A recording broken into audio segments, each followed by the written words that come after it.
વચનામૃત પાન 99 મોક્ષમાળા શિક્ષાપાઠ 58 ધર્મના મતભેદ ભાગ 1 ધર્મના મતભેદ ભાગ 1 ધર્મના નામે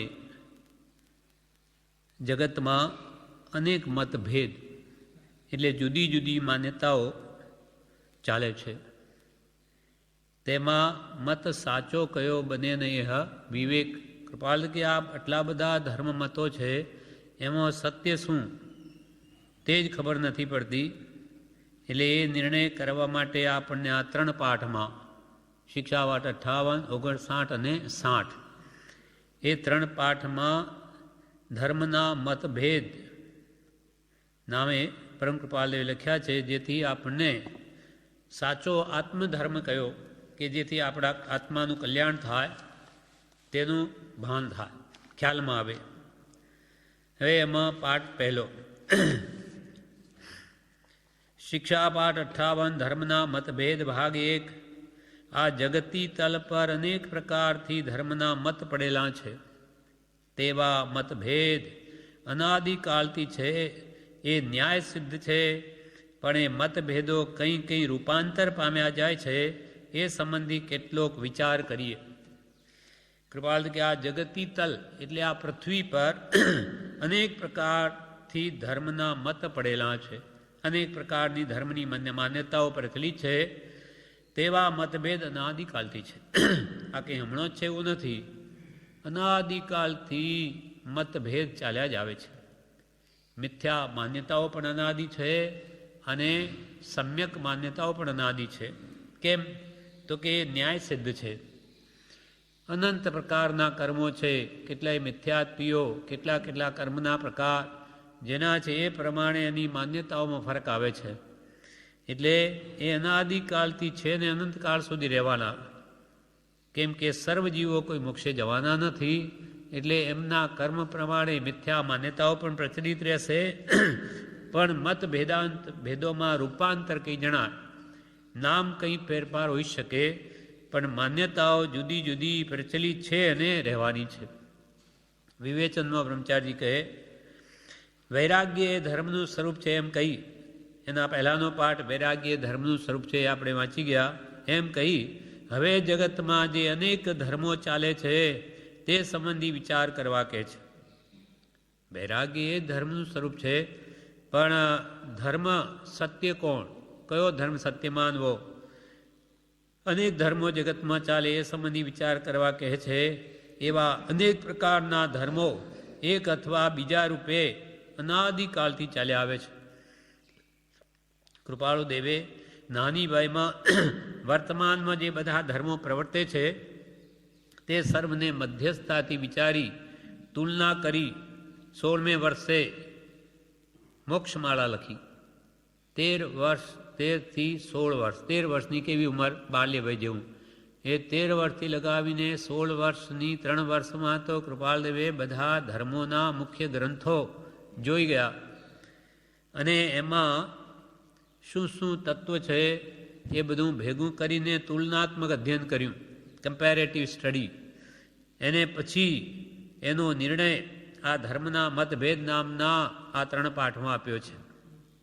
જુદા જુદા ધર્મોમાં શું કહ્યું તે જાણી લીધા પછી તેની આ સમાલોચના કરી છે. એટલે કે તુલનાત્મક અધ્યયન કર્યું છે કૃપાલદેવે. હવે આગળ કે છે મોક્ષમાળામાં કેટલાક પરસ્પર મળતા, કેટલાક ધર્મો પરસ્પર મળતા અને કેટલાક પરસ્પર વિરુદ્ધ છે. કેટલાક કેવળ નાસ્તિકના પાથરેલા પણ છે. કેટલાક સામાન્ય નીતિને ધર્મ કહે છે.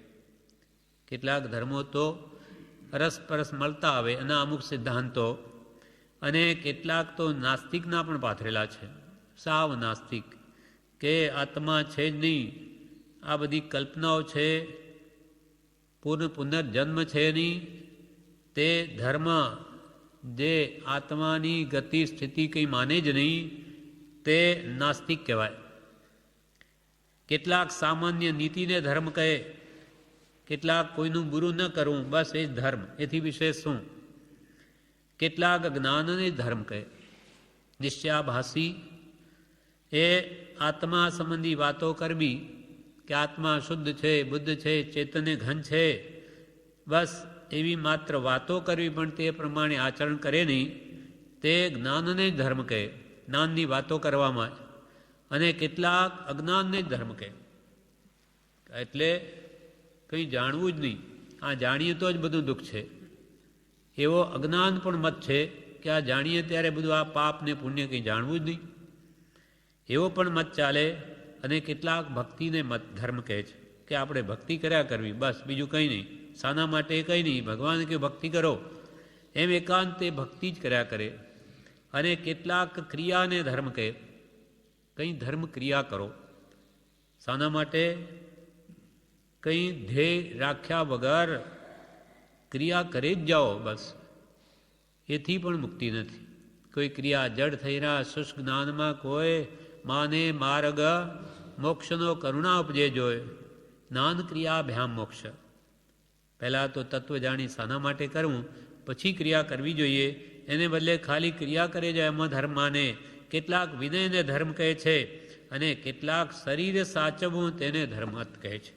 શરીર સાચવવું, આર્ય સમાજમાં શરીરને પુષ્ટ રાખો, કસરત કરો, બસ એ ધર્મ, એથી વિશેષ શું? શરીર સ્વસ્થ રહ્યું તો કે પ્રથમ સુખ નિરોગી કાયા, પહેલું સુખ નિરોગી કાયા એટલે ધર્મ થઈ ગયો.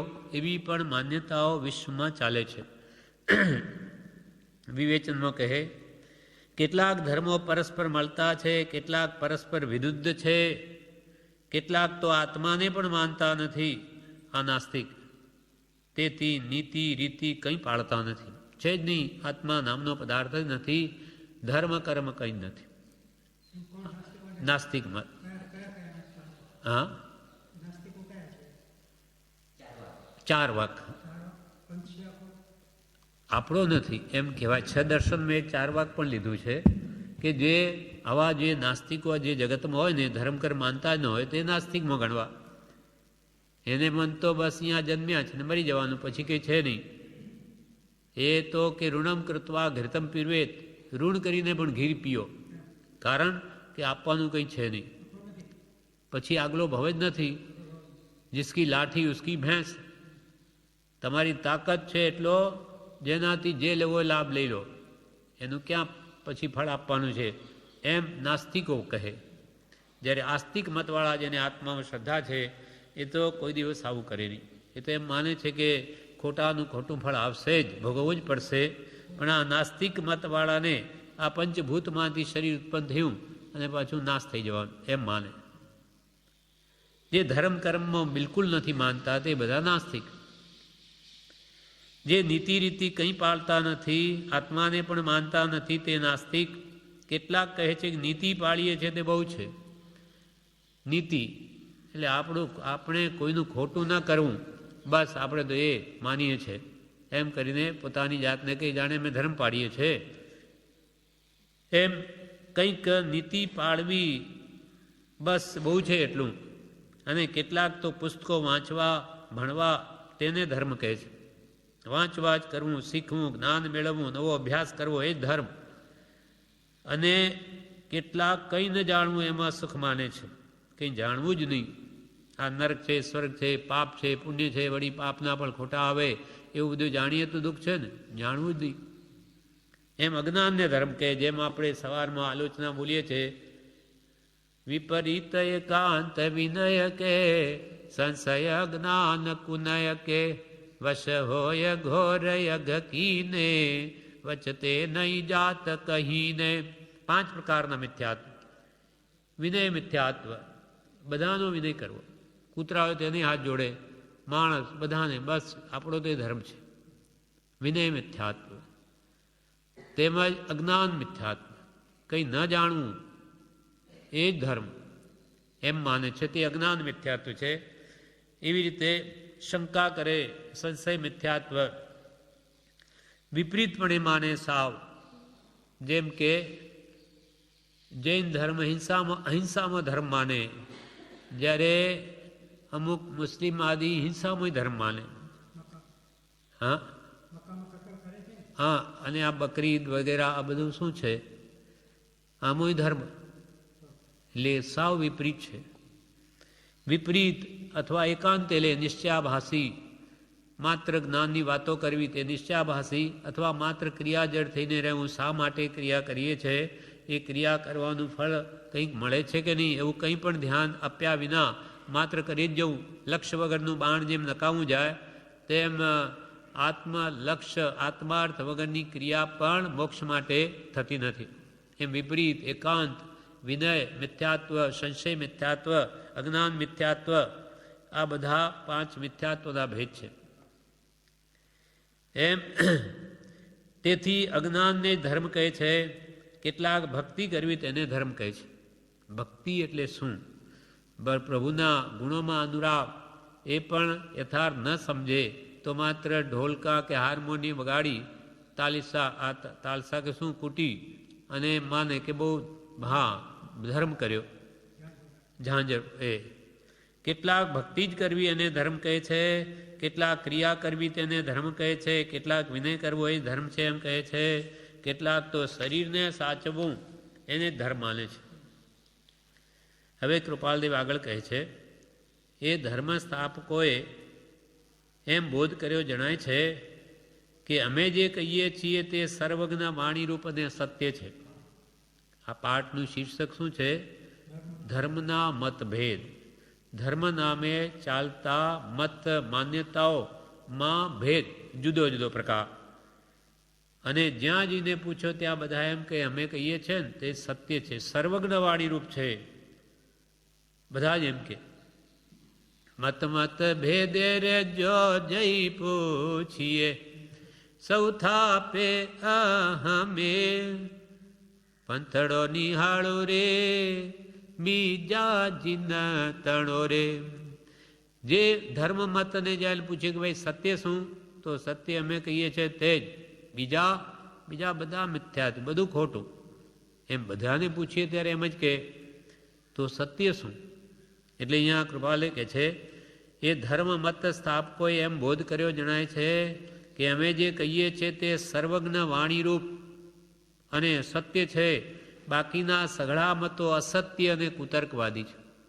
અમે કહીએ તે સત્ય, બીજા બધા ખોટા અને બધી કુતર્કથી ઊભું કરેલું છે એમ કે.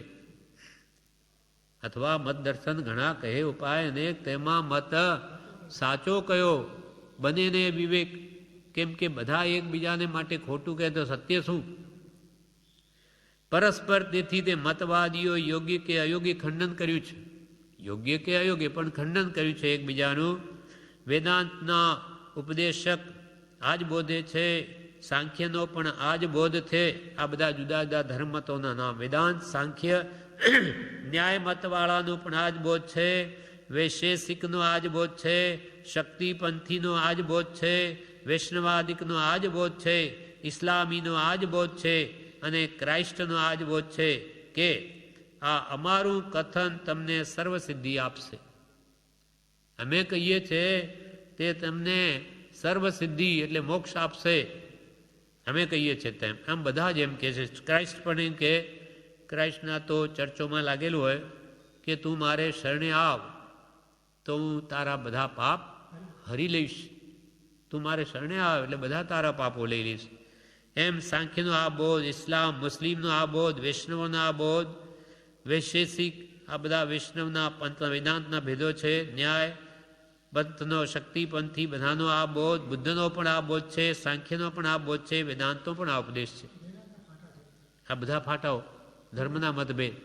વેદાંતના ઘણા ફાટા છે જુદા.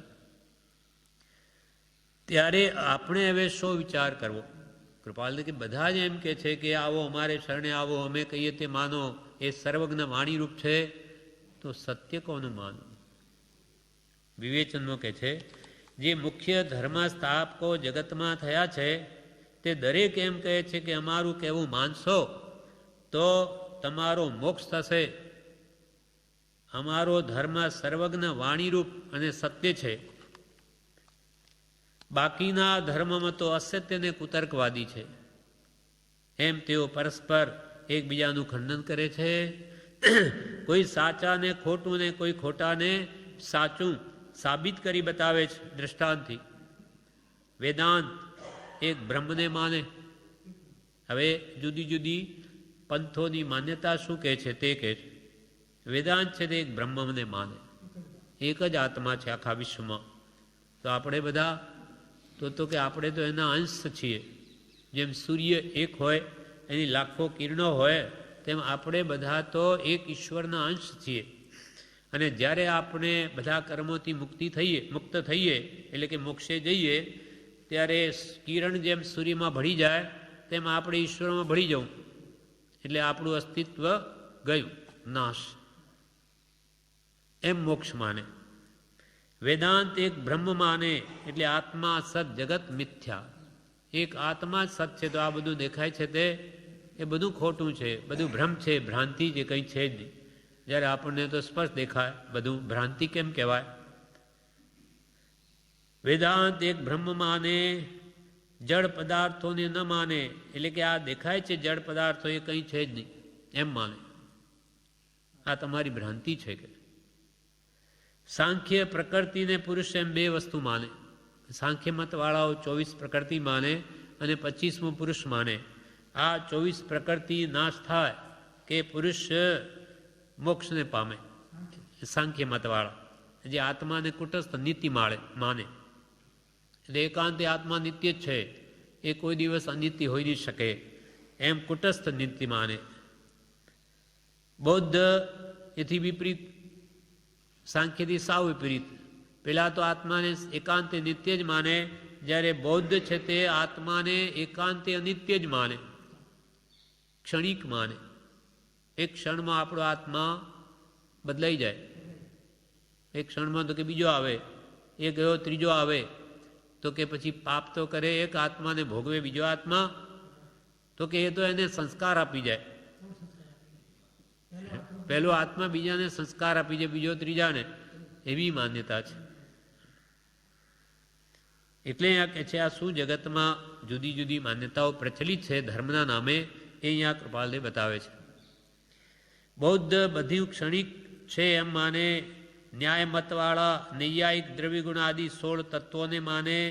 નૈયાયિક અને વૈશેષિકમાં બહુ ભેદ નથી, તે પરમાણુને માને છે.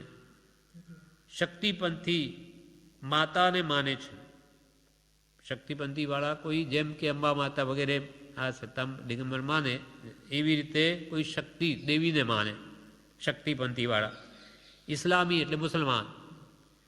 અને ક્રાઇસ્ટનો ધર્મ માનનારા ખ્રિસ્તી પોતપોતાના ધર્મ સ્થાપકોને ઈશ્વરના અવતાર માને છે. મુસ્લિમમાં મોહમ્મદ પેગમ્બર એ ઈશ્વરનો અવતાર માને એમના. અને ક્રાઇસ્ટમાં જીસસ ક્રાઇસ્ટ એને ઈશ્વરનો અવતાર માને. આ બધા જાણે ઈશ્વરના ઘરથી આવ્યા છે અવતાર લઈને એમ માને. અને દરેક કહે છે કે અમારો ધર્મ માનશો તો તમારો મોક્ષ થશે. દરેક એમ કહે અમારું માનશો તો મોક્ષ થશે, બીજાનું માનશો તો નહીં. એમ ક્રાઇસ્ટને પૂછો, મુસલમાનને પૂછો, બીજાને પૂછો, દરેક એમ કે ભાઈ અમે કહીએ એમ કરો તો તમારો મોક્ષ થાય. બધા જ જ્યારે આવી વાત કરતા હોય ત્યારે વાત સત્ય કોની માનવી? કૃપાળુદેવ કહે છે કે હવે આપણે શું વિચાર કરવો? શ્વેતાંબરમય ભગવાન મહાવીરના પંથમાં દિગંબરોને જઈને પૂછો તો એ કે અમે કહીએ છીએ સત્ય. શ્વેતાંબરો તો કે બધા મિથ્યાત્વીઓ. શ્વેતાંબરોને પૂછો કે કલ્યાણ સામે તો કે અમારા જ મતમાં. દિગંબર તો કે બધા મિથ્યાત્વીઓ. આમ એકબીજાને મિથ્યાત્વી કહે. સ્થાનકવાસીઓને પૂછો તો જા, 22 સંપ્રદાયની તો જા. તો હવે કરવું છું? કૃપાલ કે આવો રીતે મત દર્શન ઘણા, તેમાં મત સાચો કયો બને ન એ વિવેક. આનું એ વિવેક થઈ શકતો નથી. શું કરવું? હવે આગળ કૃપાલદેવ કહે છે વાદી પ્રતિવાદી આવી રીતે જે એકબીજાને ખંડન મંડન કરનારા વાદી પ્રતિવાદી, તો વાદી પ્રતિવાદી બંને સાચા હોતા નથી, તેમ બંને ખોટા હોતા નથી. બહુ તો વાદી કંઈક વધારે સાચો અને પ્રતિવાદી કંઈક ઓછો ખોટો હોય. કેવળ બંનેની વાત ખોટી હોવી ન જોઈએ. બેમાંથી કોઈ એકતા થોડો ઘણો સાચો હોય. આમ વિચાર કરતા તો એક ધર્મમત સાચો ઠરે અને બાકીના ખોટા ઠરે. વાદી પ્રતિવાદી તરફ ધ્યાન આપીએ તો એક મત બે એકબીજાને ખોટા કહે તો એમાંથી કિંચિત સત્ય થોડામાં તો હોય એકબીજામાં. તો એમ વિચાર કરતા તો એક ધર્મમત સાચો ઠરે ને બાકીના ખોટા ઠરે. વિવેચનમાં બ્રહ્મચારી કહે છે કે વાદી પોતાનો જ મત સાચો કરવા કહે અને પ્રતિવાદી તે ખોટો છે એમ સામો જવાબ આપે. વાદી શું કહે? વાદ કરનારો કે અમારો મત સાચો, ત્યારે પ્રતિવાદી કે નહીં એ તો ખોટો, એમ સામો જવાબ આપે. એ રીતે ખંડન મંડન કરતા પહેલાં વિચારવાનું છે કે કોઈ એક ધર્મ મત જગતમાં સાચો હોવો જોઈએ તો પછી બાકીના ધર્મ મતોની તુલના કરી શકાય. બધા જ ખોટા હોય તો પછી વાત જ ક્યાં રહી? કોઈક એક મત સાચો શું છે એ પહેલાં કે શોધી કાઢો કે ભાઈ આ સત્ય, આના સિદ્ધાંતો આ, તો એ સિદ્ધાંતો પ્રમાણે બીજા ધર્મોમાં આમાંનો સત્યમાંના કેટલા સિદ્ધાંતો છે તો એટલા અંશે તે સત્ય એમ નિર્ણય કરી શકાય. એટલે બધામાંથી એક ધર્મ સત્ય શું છે એ જાણવું જોઈએ અને એક તો સત્ય હોય જ, બધા જ કંઈ ખોટા ન હોય. હવે એમાં શોધવું રહ્યું સત્ય શું?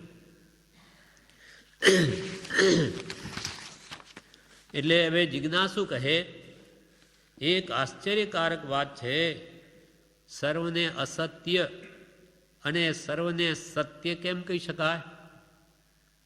એમ કહી દે આ બધા ખોટા, અથવા કહી દે બધા સાચા, એમ પણ કયા આધારે કહેવું? જો સર્વને અસત્ય એમ કહીએ તો આપણે નાસ્તિક ઠરીએ. નાસ્તિક લોકો એમ કે જે આત્માને માને નહીં તો કે બધું ખોટું, ત્યારે આપણે નાસ્તિક થઈ ગયા જો બધા ધર્મને ખોટા કહી દે તો. અને ધર્મની પણ સચ્ચાઈ જાય. ધર્મની આવશ્યકતા છે. સદાચાર વગેરે શુદ્ધ આચારની જગતમાં આજે ધર્મ પ્રચલિત છે એટલે જ આપણે અહીંયા શાંતિથી બેઠા છીએ. નહીં તો બધા એકબીજાને મારે, ગમે તેમ લૂંટી લે, પણ ધર્મ, નીતિ, ન્યાય, સદાચાર વગેરે જગતમાં પ્રવર્તમાન છે તો જ પ્રજા સુખી છે.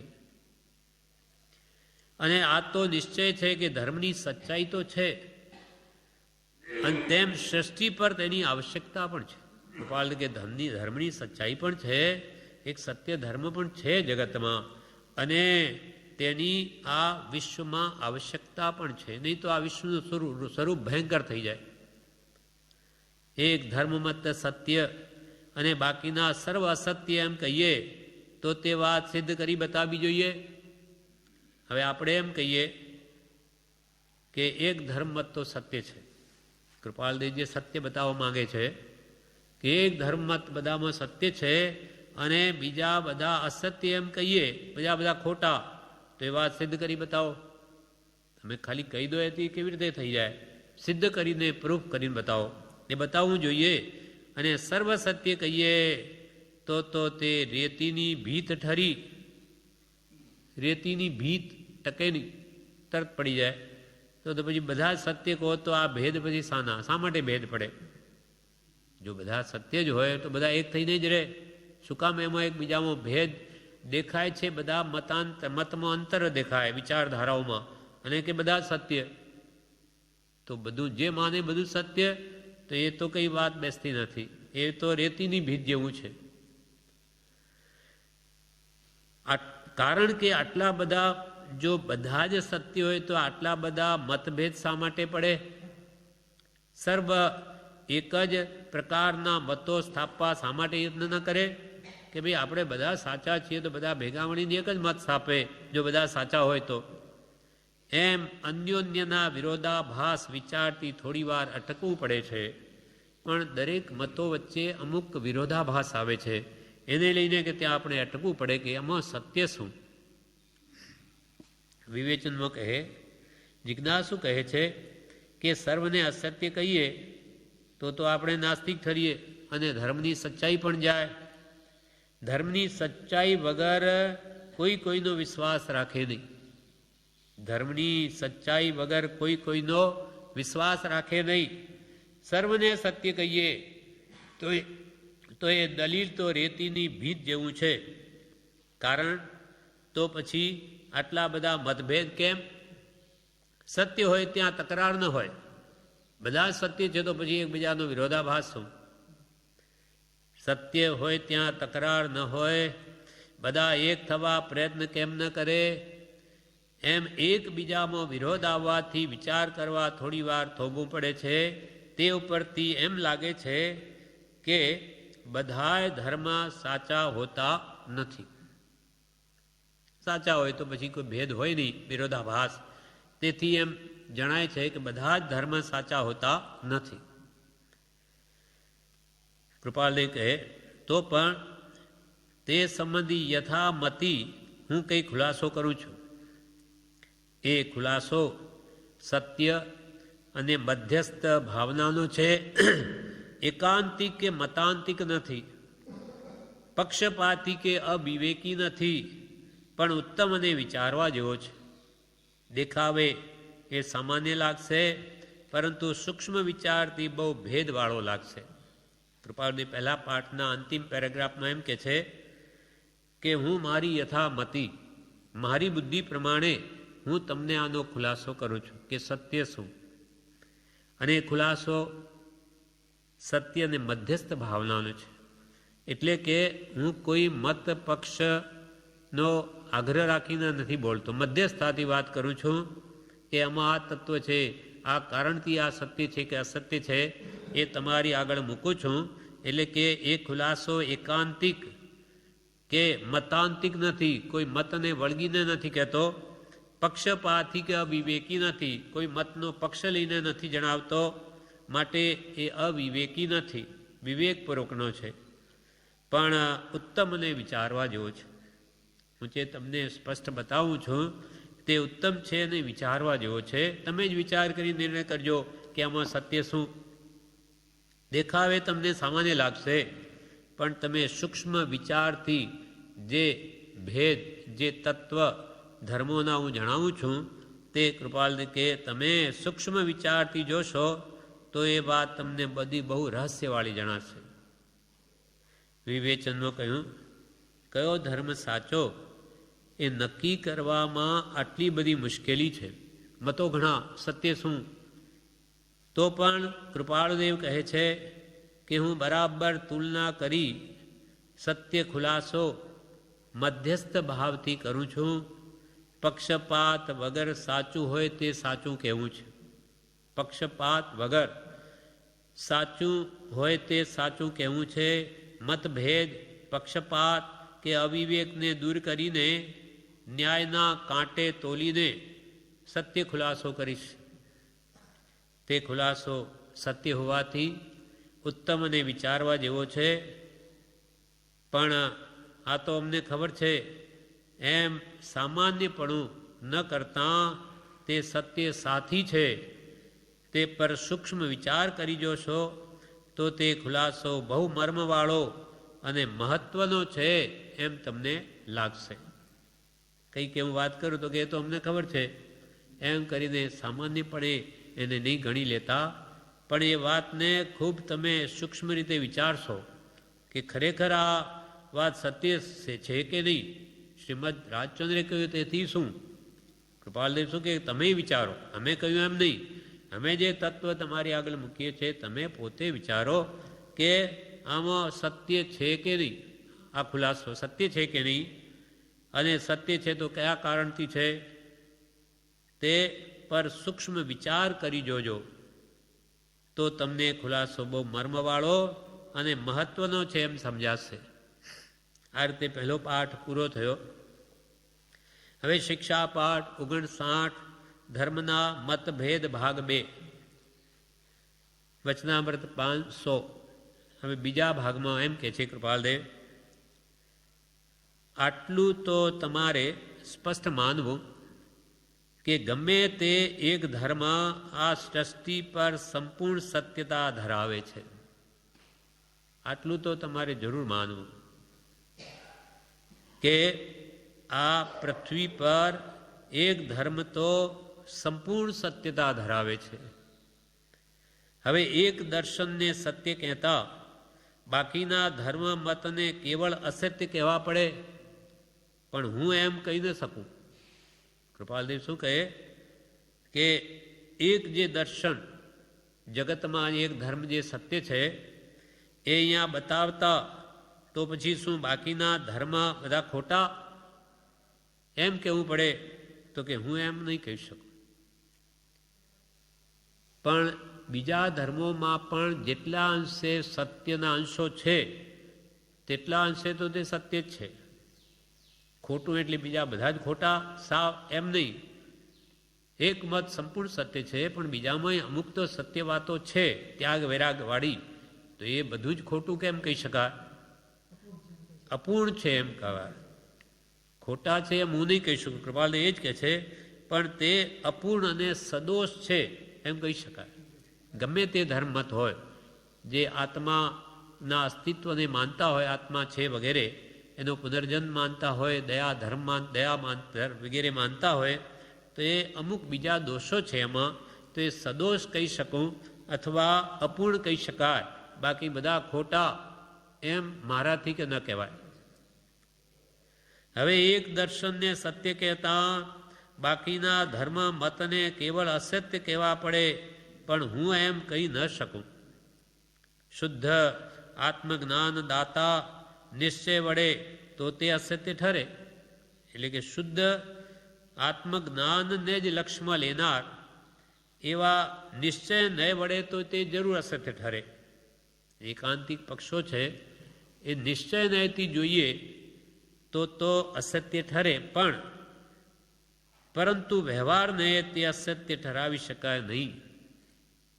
પણ વ્યવહાર નયની અપેક્ષાએ સર્વથા અસત્ય બીજા ધર્મોને પણ કહી શકાય નહીં.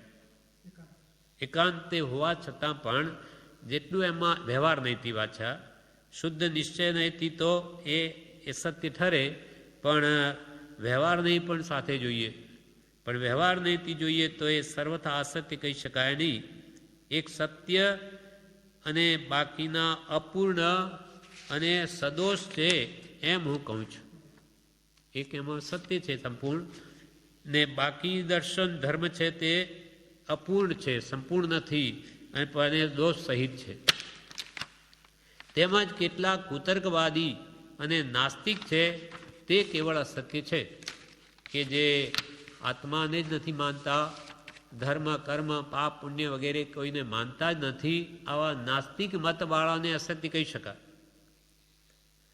તેમજ કેટલાક કુતર્કવાદી અને નાસ્તિક છે તે કેવળ અસત્ય છે, પરંતુ જેઓ બીજા ધર્મો, પરંતુ જેઓ પરલોક સંબંધી કે પાપ સંબંધી કંઈ પણ બોધ કે ભય બતાવે છે, બીજા જે આસ્તિક ધર્મો જેમાં પાપ પુણ્ય સંબંધી વર્ણન છે, એ પરલોક છે, પાપના ફળ ભોગવવા પડે છે વગેરે એ ભય બતાવે છે પાપનો, અથવા તે જાતના ધર્મ મતને અપૂર્ણ અને સદોષ કહી શકાય.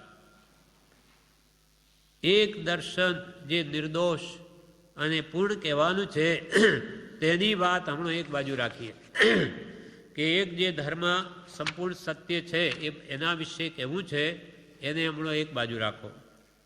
પણ બીજા જે ધર્મો છે અપૂર્ણ, એ સંબંધી પહેલાં વાત કરીએ.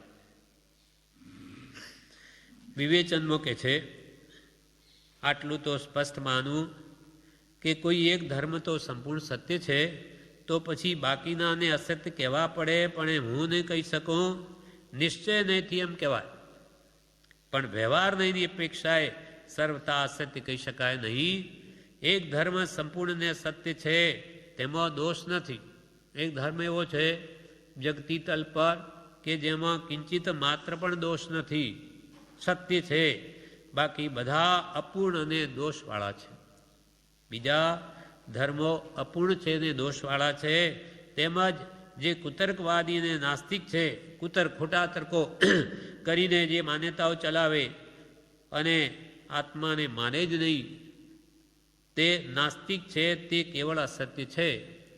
એક જૈન દર્શન નિર્દોષ અને સંપૂર્ણ સત્ય છે.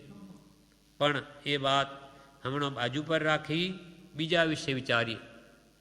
એ પણ જૈન દર્શન જે કેવલી પ્રરૂપિત ધર્મ વિતરાગોએ કેવળ જ્ઞાન પામી જગતનું સર્વ સ્વરૂપ જોઈ દ્રવ્યગુણ પર્યાય બધા જોઈ જ્ઞાન મળે અને જે પ્રણીત કર્યું એની વાત હમણાં એક બાજુ રાખીએ, પણ બીજા વિશે હમણાં વિચારીએ. કૃપાલદેવ કહે, હવે તમને શંકા થશે કે સદોષ અને અપૂર્ણ એવું કથન એના પ્રવર્તકે શા માટે બોધ્યું હશે? કૃપાલદેવ શું કહ્યું કે એક મત સત્ય છે, બીજા બધા અપૂર્ણ છે અને દોષ સહિત છે. તો કે બીજા ધર્મના પ્રવર્તકો, જેને ધર્મ ઊભો કર્યો ચલાવ્યો, એને કે આવું અપૂર્ણ ધર્મ એવો શા માટે કયો હશે અને દોષ સહિત શા માટે કયો હશે? હવે તમને શંકા થશે કે સદોષ, દોષ સહિત અને અપૂર્ણ એવું કથન એના પ્રવર્તકે શા માટે બોધ્યું હશે?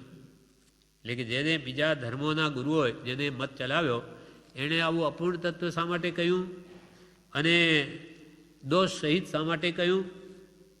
તેનું સમાધાન થવું જોઈએ. હવે એનું સમાધાન થવું જોઈએ. કૃપાલદેવ પોતે કરે છે કે એ ધર્મવાળા મતવાળાઓની જ્યાં સુધી બુદ્ધિની ગતિ પહોંચી ત્યાં સુધી તેમણે વિચારો કર્યા. એ લોકોએ કંઈ જાણીને દોષવાળો ધર્મ બોધ્યો કે અપૂર્ણ બોધ્યો એવું નથી. એમની દ્રષ્ટિ જ્યાં સુધી એમનું જ્ઞાન બળ પહોંચ્યું ત્યાં સુધી જેટલું જોયું જ્ઞાન બળે તેટલો નિર્ણય કરી લીધો, બસ આટલું છે, એથી આગળ કંઈ નથી. જેમ આજે વૈજ્ઞાનિકો કંઈ આવિષ્કાર કરે જ્યાં સુધી એની વિજ્ઞાન બુદ્ધિ પહોંચે ત્યાં સુધી નિર્ણય કરે કે બસ આમ છે, એથી વિશેષ નથી. પછી વળી કંઈ બીજો આવિષ્કાર નીકળે ને કંઈથી આગળ વધે તો કે હવે એની થેરી ખોટી, હવે આટલું છે. એના વળી આગળ વધે તો આટલું છે. જેમ કે માઇક્રોસ્કોપ, દૂરદર્શક યંત્ર આ બધા પહેલાં નહોતા ત્યારે પાણીમાં કે પાણીના એક ટીપામાં 400 જીવ છે એમ મળ્યું. પછી પાવરફુલ નીકળ્યા ખૂબ માઇક્રોસ્કોપ, ત્યારે કે હવે તો કે 36,400 છે. એથી પણ કદી પાવરફુલ નીકળશે તો કે હવે તો કે 36 લાખ છે. જ્યારે ભગવાન તીર્થંકરો તો જ્ઞાન વડે કહે છે કે એમાં તો અસંખ્યાત જીવ છે. પણ એની બુદ્ધિ જ્યાં સુધી પહોંચે ત્યાં સુધી નિર્ણય કરીને કે બીજું માને નહીં. તેમ બીજા ધર્મમતવાળાઓએ જ્યાં સુધી એમની બુદ્ધિની ગતિ પહોંચી ત્યાં સુધી તેઓ વિચારો કર્યા. પછી અનુમાન, તર્ક અને ઉપમાદિક આધાર વડે તેઓને જે કથન સિદ્ધ જણાયું તે પ્રત્યક્ષ રૂપે જાણે સિદ્ધ છે એવું તેમણે દર્શાવ્યું. પછી પોતે અનુમાન લગાડ્યા, તર્ક લગાડ્યા, અનેક ઉપમાઓના આધારે એ વાતને જગતને સિદ્ધ કરી આપી. જુઓ આ રીતે છે, એમની બુદ્ધિ પહોંચી એટલું કહ્યું છે, એથી વિશેષ છે નહીં, એટલે એમ કહ્યું. તેઓને જે કથન સિદ્ધ જણાયું તે પ્રત્યક્ષ રૂપે જાણે સિદ્ધ જ છે એવું તેમણે દર્શાવ્યું. જે પક્ષ લીધો તેમાં મુખ્ય એકાંતિકવાદ લીધો. જે એમની બુદ્ધિ પહોંચી એમ પકડી લીધું એકાંતે, બસ એમ જ છે. એકાંતવાદ લીધો. ભક્તિ, જેને ભક્તિમાં આગળ વધ્યા એ કે બસ ભક્તિ કરો એનું તમારું કલ્યાણ થઈ જશે. ભક્તિ, વિશ્વાસ, નીતિ, જ્ઞાન કે ક્રિયા એમાંના એક એક વિષયને વિશેષ વર્ણવ્યો. કોઈ જ્ઞાન માર્ગમાં આગળ વધ્યા તો બસ વાંચવા જ કરો, જાણ્યા જ કરો, એમાં બધું આવી ગયું. અને કોઈ ક્રિયાવાદી તે કે તમે જપ તપ કર્યા જ કરો, બધો મળશે, મોક્ષ બધું મળી જશે. પણ આ જપ તપ ક્રિયા કરીને મારા અંતરમાં કંઈ ફેરફાર કેમ થતો નથી? ભાવમાં રાગદ્વેષ કેમ ઘટતા નથી? તો કે એ તો બધું થશે, તમે કરી જ જાઓ. એમ બધા એકાંત પક્ષો લીધા. જે પક્ષ લીધો તેમાં મુખ્ય એકાંતિકવાદ લીધો. ભક્તિ, વિશ્વાસ અથવા અમારા પર વિશ્વાસ રાખો, અમે કહીએ એમ કરે જાઓ, એમ ગુરુએ કહ્યું. પૂછવું નહીં, એ તમને નહીં સમજાય, કરી જ જાઓ. કે ઈશ્વર કોણ છે, ક્યાં છે, કંઈ દેખાતો નથી, તો કે તમને ખબર નહીં પડે, અમે કહીએ એમ કરે જાઓ. જ્યારે વિતરાગ ભગવાન એમ કહે બધું ખબર પડે, કેમ ન પડે? નહીં તો માને કેમ? અને બધી પુરાવા સહિત વાત સમજાવે સપ્રમાણ. ભક્તિ, વિશ્વાસ, નીતિ, જ્ઞાન કે ક્રિયા એમાંના એક વિષયને વિશેષ વર્ણવ્યો. એથી બીજા માનવા યોગ્ય વિષયો તેમણે દૂષિત કરી દીધા. બીજા વિષયો ને માનવાયુક્ત છે પણ સાથે રાખવા જોઈએ, પણ એ દૂષિત થઈ ગયા. જેમ કે નિશ્ચયાભાસી માત્ર જ્ઞાનની મોટી મોટી વાતો કરે, પણ જે વ્યવહારને એની સાથે હોવો જોઈએ આ છોય જ છે. કુંદકુંદાચાર્ય પણ વ્યવહારની સાથે આપ્યો છે, તે પ્રમાણેનું વર્તન જોઈએ. નહીં તો ખાલી વાતે વડા ન થાય, અથવા કોઈ ક્રિયા જ માત્ર કર્યા કરે, પણ એ ભાઈ ક્રિયા કરી શા માટે? પહેલાં જ્ઞાન મેળવો, સમજણ કે આ દોષો કાઢવા છે, જાય છે કે નહીં, એના માટે ક્રિયાઓ છે. તો તમે ક્રિયા કરો, દોષો તમારે જતા નથી, ક્યાં ભૂલ છે? એ બધું જ્ઞાન ક્રિયા અભ્યામ મોક્ષ બે સાથે હોવું જોઈએ. એમ વળી બીજા માનવાયક વિષયો તેમણે દૂષિત કરી દીધા. વિવેચનમાં કહે છે, હવે શંકા થશે કે બીજા ધર્મો સદોષ અને અપૂર્ણ છે, તો એવું કથન તે ધર્મ પ્રવર્તકોએ શા માટે બોધ્યું હશે? જાણી જોઈને કોઈ એને કેમ કહ્યું હશે અધૂરું? તો કે તેનું સમાધાન આ છે કે તેઓની જ્યાં સુધી બુદ્ધિની ગતિ પહોંચી ત્યાં સુધી વિચારો કર્યા. એટલે કે જ્યાં જ્યાં ધુમાડો હોય ત્યાં ત્યાં અગ્નિ હોય, એ તર્ક કહેવાય કે ભાઈ ત્યાં ધુમાડો દેખાય તો હા ત્યાં અગ્નિ હશે. આ તર્ક કે અનુમાન કહેવાય. એવા અને તર્ક ઉપરથી અનુમાન કહેવાય. એમ તર્ક, અનુમાન, દ્રષ્ટાંત આદિથી બુદ્ધિના આધારે જે કથન સિદ્ધ જણાયું, પોતાના બુદ્ધિના આધારે જે કથન સિદ્ધ જણાયું તે જાણે કેવળ જ્ઞાનથી જાણ્યું હોય તેમ દર્શાવ્યું. પોતાના અનુમાનથી, પોતાના તર્કથી જે વાત ધર્મ પ્રવર્તકોને બેઠી, એમણે પછી જગતને કહી દીધું કે અમે જાણ્યું છે, બધું આ પ્રમાણે છે. કેવળ જ્ઞાની જાણે એમ જાણ્યું, મેં કેવળ જ્ઞાનથી જાણ્યું એમ દર્શાવ્યું. જે પક્ષ લીધો તેમાં મુખ્ય એકાંતવાદ લીધો. એકાંતવાદ લીધો એકાંતે પકડ્યું. એનો બીજો પક્ષ ગૌણ કરી દીધો. ભક્તિ વગેરે ગમે તે એક વિષય લઈને તેથી મોક્ષ થશે એમ જણાવ્યું. બસ ભક્તિ કર્યા કરો, તમે કાસીડા કૂટો કે ઢોલ વગાડો અને ઈશ્વર નામ લો, પણ એથી આપણા આત્માનું કલ્યાણ કેવી રીતે એ કંઈ જોવાનું નહીં, બસ કરી જાઓ. એમ એકાંત લે તેથી એનો મોક્ષ થતો નથી અને તેમાં કલ્યાણ માની બેસે.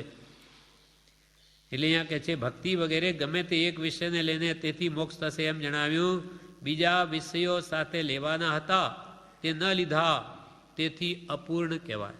અપૂર્ણ કેમ? ભક્તિ કરે સારી, પણ સમજીને ભક્તિ કરો કે ભાઈ આ ભક્તિ કરીને એમાં શું ભાવ આપણે રાખવાના છે, આપણે શું કયા દોષો છે, એ શાના માટે ભક્તિ કરીએ? તો કોઈ રાગ, દ્વેષ, ક્રોધ, માન, માયેલો એ આપણામાં દોષો છે. એ વિતરાગ ભગવાન તોમાં એ નથી, એ દોષો તો એની આપણે ભક્તિ કરીએ છીએ, તો એ દોષો આપણામાં છે, એનો પશ્ચાતાપ કરીએ, એ દોષો આપણે કાઢવાના છે, તો ભક્તિ સાચી. એ કંઈ લક્ષ્ય વગરની ક્રિયા કરે, ભક્તિ કરે તો એ કામ ના આવે. હવે આગળ કૃપાલદેવ કહે છે, વળી જે વિષયો તેમને વર્ણવ્યા તે પણ સર્વ ભાવ ભેદે તેઓએ કંઈ જાણ્યા નહોતા. જે બીજા ધર્મ મતવાદીઓ જે કેવલનાને પામ્યા નથી, કેટલાય તો સમકીતીને પામ્યા નથી, આત્મદર્શન પણ થયું નથી અને જગતને તારવા નીકળ્યા છે. વળી જે વિષયો તેમને વર્ણવ્યા તે સર્વ ભાવ ભેદે તેઓએ કંઈ જાણ્યા નહોતા. કે ભાઈ જે વિષયોને એમને બોધ આપ્યો એ પણ સંપૂર્ણ રીતે જાણ્યા નહોતા, પણ પોતાની મહાબુદ્ધિ અનુસારે બહુ વર્ણવ્યા. પોતાની બુદ્ધિ સામાન્ય માણસ કરતો વિશેષ, એટલે એને બહુ વર્ણવ્યા. તાર્કિક સિદ્ધાંત દ્રષ્ટાંતાદિકથી સામાન્ય બુદ્ધિવાળા આગળ કે જડ ભરત આગળ તેઓ સિદ્ધ કરી બતાવ્યો. તર્કથી કે પોતાની બુદ્ધિના બળે દ્રષ્ટાંતો આપી સામાન્ય બુદ્ધિવાળા માણસો આગળ કે જડ ભરત એટલે કે જે જાણતો જ નથી એવા જડ બુદ્ધિ જેવા આગળ પોતાની વાત મૂકી. આમ છે તેમ છે, એટલે પેલા કે હા બાપા આપ કહો તે બરું સત્ય, અમને તો સમજાતું જ નથી, એમ કરીને એની વાત માની લે અને સિદ્ધ કરીને બતાવ્યો. કીર્તિ, લોકહિત કે ભગવાન મનાવવાની આકાંક્ષા એમાંની એકાદી પણ એમના મનની ભ્રમણા હોવાથી અત્યુગ્ર ઉદ્યમાદિકથી તેઓ જય પામ્યા. જેને ધર્મ સંબંધી કંઈ જ્ઞાન નથી, ઓછી બુદ્ધિ છે, એના આગળ આવા ધર્મ તો કોઈ પ્રવર્તક બુદ્ધિશાળી હોય એટલે આમ તર્કથી વાત મેળ મૂકે ત્યારે બેસી જાય કે હો આપ કહો સત્ય છે, કેમ કે બીજાને તો એટલી બુદ્ધિ જ નહીં પહોંચતી હોય. અંધો મેં કાણા રાજા, બધા આંધળા હોય તેમાં કાણો સૂચતો એ રાજા ગણાય. એમ બધાની બુદ્ધિ ન પહોંચે એમાં એકાદ આવું તર્કની દ્રષ્ટાંતથી વાત મૂકે તો કે હા તમે કહો એ જ સાચું, એટલે એની માન્યતા થઈ જાય, એ પક્ષ ચાલે. એવી રીતે કોઈ પોતાની માન મોટાઈ માટે ધર્મ પ્રવર્તાવ્યો, કોઈએ લોકોનું કલ્યાણ થાય એમ વિચારીને ધર્મ પ્રવર્તાવ્યો, અને કોઈ ભગવાન મનાવવાની આકાંક્ષાનો આખો ધર્મ મત સ્થાપું એટલે મને બધા ભગવાન માને એની આકાંક્ષાએ મત સ્થાપ્યો. એમાંની એકાદી પણ એમના મનની ભ્રમણા, ભગવાન મનાવવાની, લોકહિત કરવાની કે કીર્તિ માન મોટાઈની એવા એ બી એમના મનની ભ્રમણા હોવાથી તેનામાં એમણે અતિ ઉગ્ર પ્રયત્ન કર્યો ધર્મ પ્રવર્તાવાનો, લોકોને વાત મનાવવાનો, એટલે તેમાં જય પામ્યા. આખી એ જ કામ કરે એ તો 5, 50, 100 દરેકમાં મળી આવે, એમ કોઈ મોટી વાત નથી. એમ કહેવાય છે દુનિયા ઝુકતી એ ઝુકાને વાલા ચાહીએ. એટલે દુનિયા તો ગાડરીઓ પ્રવાહ છે, બધાની બુદ્ધિ કંઈ ન હોય એટલે આ 5, 50 ટોળું ઊભું કરીને થઈ જાય, પણ એમાં બંનેનું કલ્યાણ નથી, કુગુરુનું નથી ને એના આશ્રિતનું નથી. પણ માન મોટાઈ જોઈએ, મોટા થવું હોય એટલે પોતાનું ગ્રુપ એમાં મનાવીને એમાં પછી મોટો થઈને બેસી જાય. આમ બધા ધર્મ મત જુદા જુદા થયા જ કરે. અને કેટલાકે શૃંગાર અને લહેરી સાધનોથી મનુષ્યના મન હરણ કર્યા. કેટલાય તો વળી ધર્મના નામે શૃંગાર યોજ્યો, ગરબા ગાઓ, નાટક કરો ભગવાન આગળ, સારા સારા કપડાં પહેરો, સારું સારું ખાવાનું મિષ્ટાન બનાવો, એમાં ધર્મની કલ્પના કરાવી. ભગવાનને ભોગ ચડાવો પછી પોતે બધું ખાઈ જાઓ. ભગવાન તો ખાતા નથી, નામ ભગવાન, ખાવું પોતાને. આવું બધું ધતિંગ બધા ચલાવ્યા. કેટલાકે શૃંગાર અને લહેરી લીલાની શિક્ષા આપી ધર્મના નામે. હવે ગરબા ગાય આ નવરાત્રિના, નવા નવા કપડાં પહેરીને આવો, પાછા પુરુષોને સ્ત્રીઓ બંને સાથે નાચો અને ભગવાનની ભક્તિ કરીએ છીએ અમે તો રાતના 12, 2 વાગ્યા સુધી. એમાં ધર્મ માન્યો. પોસાય છે મોહ, આસક્તિ વધે, અંદર મોહ પડ્યો છે અને પોષણ મળે અને નામ આપી દીધું ધર્મનું. કેટલાકે શૃંગાર અને લહેરી સાધનોથી મનુષ્યના મન હરણ કર્યા. એટલે એક તો મોહ પડ્યો છે અંદર ને આવું ધર્મના નામે ઊભું કરે એ લોકોને ગમે, આ તો બહુ સારું, આમાં મજા આવે, ખાવું પીવું હરવું ફરવું આવી બધી વાતો જોવું, આ મોહ પોસાય અને ઉપરથી બધી ધર્મ કહેવાય. દુનિયા મોહિનીમાં તો મૂળે ડૂબી પડી છે. કૃપાલ કે આ દુનિયા અનાદિકાલથી આપણે બધા આ મોહનીમાં તો મૂળે ડૂબી જ, મોહ તો આપણામાં ડૂબાયેલો છે, મોહમાં ડૂબેલા છીએ. એટલે એ લહેરી દર્શનથી ગાર્ડર રૂપે થઈને તે રાજી થઈ તેનું કેવું માન્ય રાખ્યું. એટલે અંદરમાં તો મોહ પડેલો જ છે ને આવું એને ગમે જ છે, અને એમાં પછી એને ધર્મનું રૂપ આપવામાં આવે. એટલે લોકોએ આ લહેરી દર્શનથી, જેમાં લહેર પડે એવા દર્શન એટલે ધર્મથી ગાર્ડર રૂપે થઈને, ગાડરો જેમ બકરાઓ ઘેટાઓ કેમ આગળ ચાલે તેમ પાછળ ચાલ્યા કર્યું, કંઈ વિચાર નહીં એ સંબંધી. ગાઢ રૂપે થઈને તેઓએ રાજી થઈ તેનું કેવું માન્ય રાખ્યું. આપ કહો છો એ જ બરાબર. આ તો આવું નાચવું ને ખાવું પીવું ને વળી ઉપરથી મોક્ષ મળે એ તો બહુ સરસ, એમ બધા એમાં આવા મતમાં લાગી ગયા. વિવેચનમાં કહે છે કે વળી જે વિષયો લીધા તે પણ સર્વભાવ ભેદથી કેવળનાની જાણે તેમ એ લોકોએ જાણ્યા નહોતા. કોઈ પણ વિષય એમને બોધ્યો ધર્મના ઉપના ગુરુઓ ધર્મમત પ્રવર્તકોએ જે વિષય લીધો એ કંઈ એમણે કેવળનાનીઓ જે દ્રવ્યગુણ પર્યાયથી સંપૂર્ણપણે જાણે એવું એમને કંઈ જાણ્યું નહોતું. કોઈ પણ વિષય લીધો કેવળનાન થયું નથી, ક્યાંથી જાણે? પરંતુ પોતાના ક્ષોપસમ અનુસાર બહુ પ્રકારે વર્ણવ્યા. એમના ટોળા આગળ તર્કથી કરેલા સિદ્ધાંતને દ્રષ્ટાંત આદિકથી સામાન્ય બુદ્ધિવાળા કે અલ્પ બુદ્ધિવાળા આગળ ધર્મ રૂપે કહીને સિદ્ધ કરી બતાવ્યો. શા માટે સિદ્ધ કરી બતાવ્યો? તો કે કીર્તિની ઈચ્છા. લોકો અમને મહાત્મા કહે, મોટા કહે, હા, પગે લાગે, અમને માને, પૂજે, એવી કીર્તિની ઈચ્છાએ અથવા કોઈને લોકહિત કરવાની ઈચ્છા, એમાં લોકોનું ભલું થાય. પણ વાસ્તવિક આત્માનું ભલું સામો છે એ તો જ્ઞાની જાણે છે. એટલે અજ્ઞાનીને શું ખબર? એ પણ ચડાવી દે ગમે તે પંથે લોકહિતની દ્રષ્ટિએ. એમ લોકહિત કરવાની ઈચ્છાએ કે કીર્તિની ઈચ્છાએ કે કોઈને ભગવાન મનાવવાની ઈચ્છા, એમાંની એકાદ ઈચ્છા વડે મન ભ્રાંતિ પામવાથી ધર્મ સ્થાપવા માટે ઘણો ઉદ્યમ કરીને તેમાં તેઓ જય પામ્યા. પહેલાં 50નું ટોળું થાય, પછી એમ કરતાં કરતાં 500નું થાય, ચાલ્યા કરે બધાના મતો. લોકોને પોતાના ધર્મ મતમાં લેવા કેટલાકે 5 ઇન્દ્રિયના વિષયોમાં જીવોને આનંદ પડે એવા સાધનોથી મનુષ્યના મન હરણ કર્યા. ઇન્દ્રિયના વિષયો કેમ પોસાય? ખાવા પીવા કે આવા રૂપ રંગાથી જોવાથી એમાં ધર્મનું રૂપ આપ્યું. ઘણા લોકોએ ગાર્ડરની જેમ આંખો મીચીને વિચાર કર્યા વગર તેનું કેવું માની રાખ્યું. આપણા ધર્મગુરુ એ બધી આવે કે તો બધું સત્ય. પછી ભલે ને શાસ્ત્રોના નામ પણ જાણતા હોય, પણ આપણા તો ધર્મગુરુ કહેવાય ને, એટલે એ કહેતે સત્ય. એમ કરીને એના પાછળ ગાડરિયા પ્રવાહની નેમ પડ્યા બધા જે એને માનનાર. હવે કૃપાલદેવ કહે છે કે કેટલાકે નીતિ તથા વૈરાગ્યાદિ ગુણ દેખી તે કથન માની રાખ્યું. કેટલાકે તો અમે તો નીતિની કેવી વાત છે કે અનીતિ બિલકુલ કરવું નહીં, કરવી નહીં એવી વાત કરે કે ભાઈ સ્વામિનારાયણ તો કે ભાઈ આ તો નીતિની વાત, એમાં તો બ્રહ્મચર્યનું આ છે, જુએ તો સ્ત્રીનું મોઢું નહીં જુએ એના સંતો. કેવો માર્ગ, એમ કરીને વળગે. કેટલાકે નીતિ તથા કંઈ વૈરાગ્યાદિ ગુણ દેખી તે કથન માની રાખ્યું. પ્રવર્તકની બુદ્ધિ, ધર્મ પ્રવર્તક, તેની બુદ્ધિ તેઓ કરતાં વિશેષ હોવાથી તેને પછી ભગવાન રૂપ જ માની લીધા.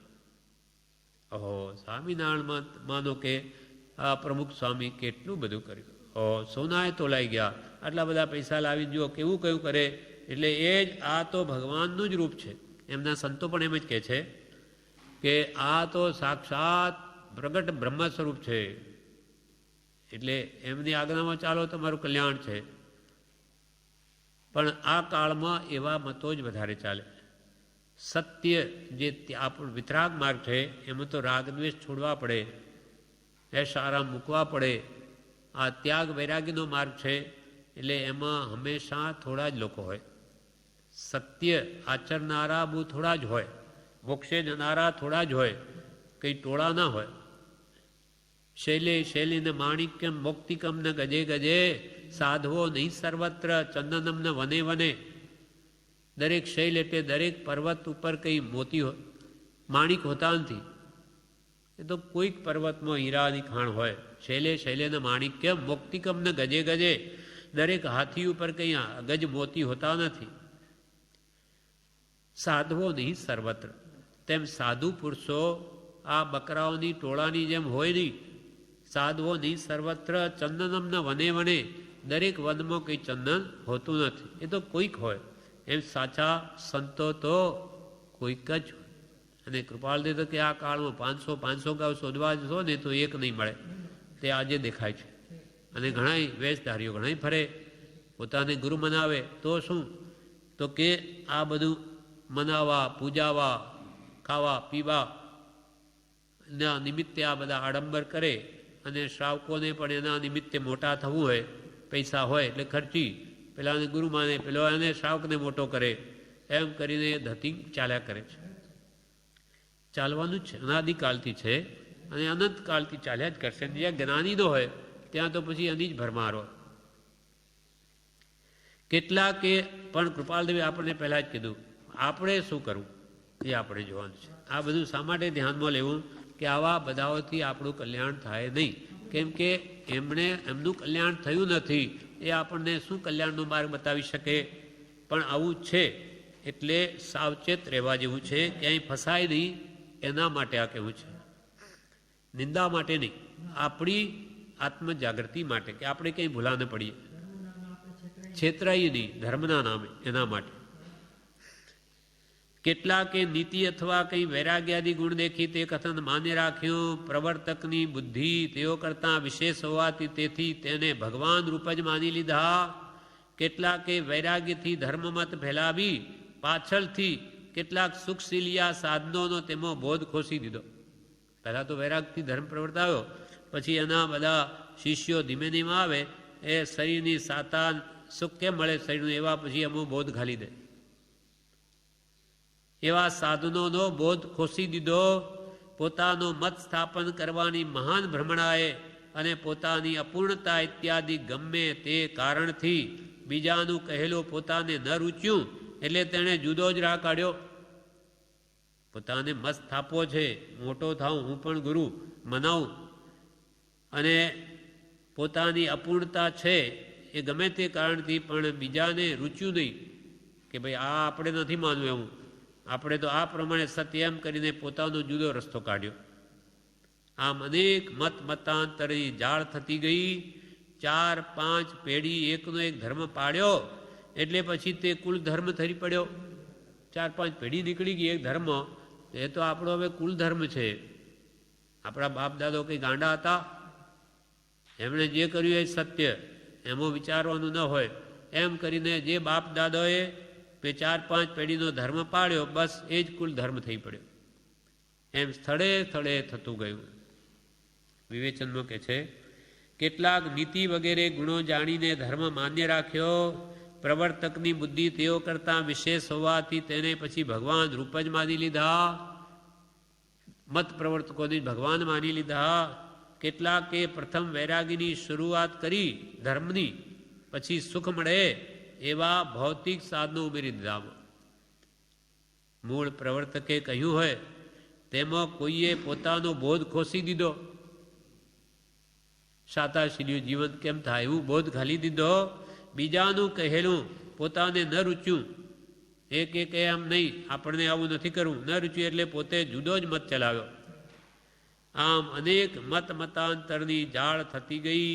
4-5 પેઢીએ એકનો એક ધર્મ મત પાડ્યો એટલે પછી તે કુલ ધર્મ થઈ પડ્યો. આવી રીતે સ્થળે સ્થળે થતું ગયું. જગતમાં આટલા બધા ધર્મ તો પડ્યા, એનું કારણ આ જ છે.